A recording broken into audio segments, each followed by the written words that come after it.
திராவிட model என்ன சாதிச்சுது அப்படிங்கிற கேள்விக்கு பதிலளிக்கிற விதமாக இன்னைக்கு ஒரு நிகழ்வு நடந்திருக்குது தமிழ்நாட்டில்.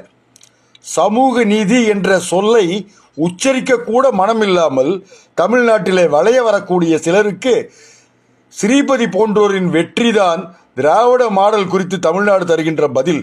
ஆம், திருவண்ணாமலை மாவட்டம் ஜவ்வாது மலையை அடுத்த புலியூர் கிராமத்தைச் சேர்ந்த திருமதி ஸ்ரீபதி அவர்கள் 23 வயசுல உரிமையியல் நீதிபதி தேர்வில் வெற்றி பெற்றிருக்கிறார்.